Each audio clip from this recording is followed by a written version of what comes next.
Hello दोस्तों, आप लोग कैसे हैं। आप लोगों का स्वागत है एस आर्ट लर्निंग में।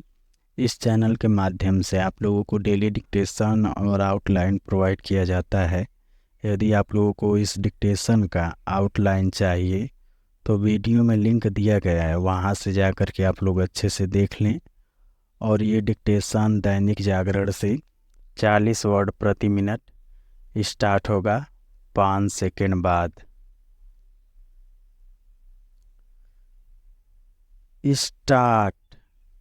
लंबे प्रचार अभियान के बाद प्रधानमंत्री नरेंद्र मोदी ने तमिलनाडु में कन्याकुमारी के स्वामी विवेकानंद रॉक मेमोरियल के ध्यान मंडप में साधना करने का जो निर्णय लिया उस पर विपक्ष की आपत्ति समझ से परे है।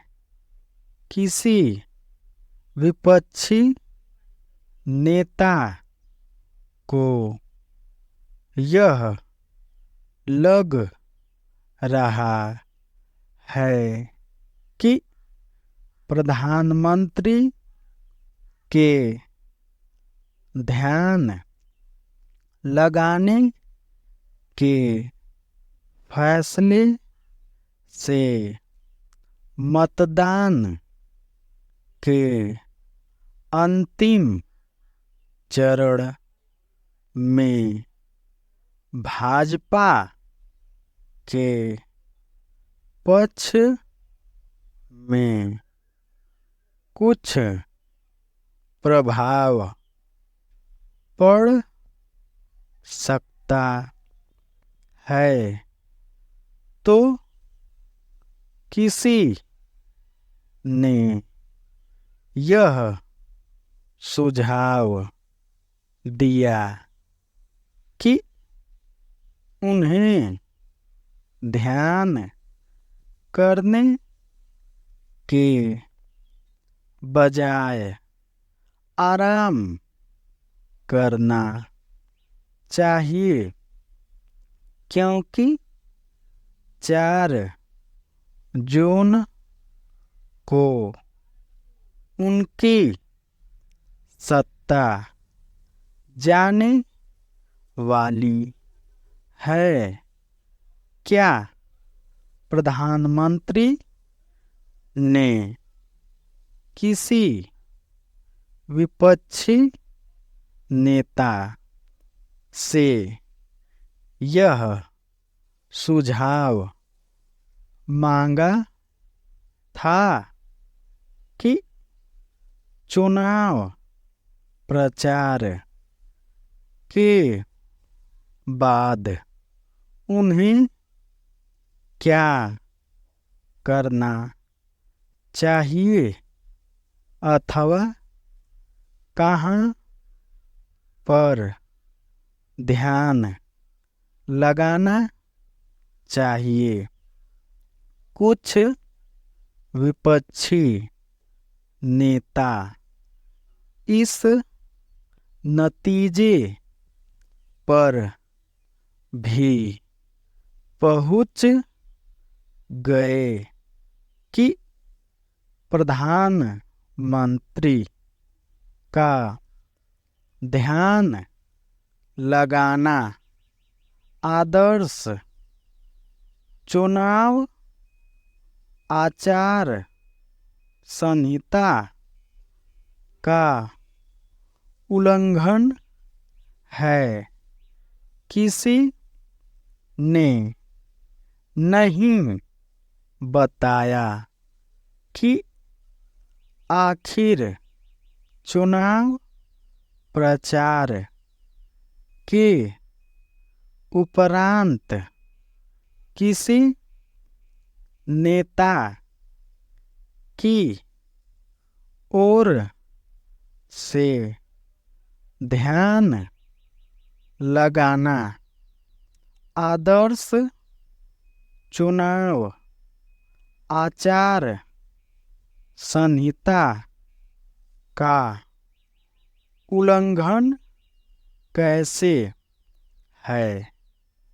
ऐसा लगता है कि विपक्षी नेताओं को प्रधानमंत्री की साधना पर अनावश्यक टीका टिप्पणी ही थी और वह उन्होंने खुलकर कर दी।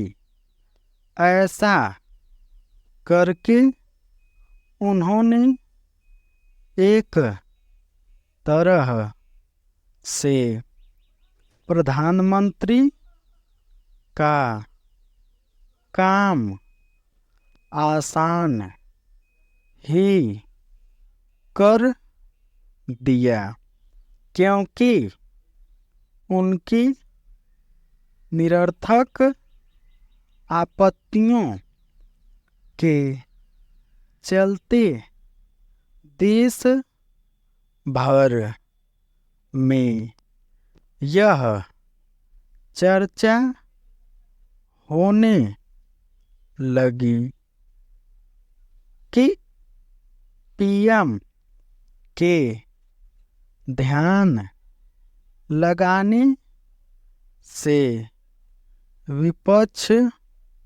का ध्यान भंग हो गया है। यह पहली बार नहीं है जब प्रधानमंत्री ने किसी मंदिर में जाकर साधना की हो अथवा किसी अन्य पावन स्थल पर ध्यान मग्न हुए हैं। वह अपनी आस्था को प्रकट करते ही रहते हैं और यह संदेश देने में संकोच नहीं करते कि प्रधानमंत्री होने के साथ साथ वह एक आस्थावान हिंदू भी है।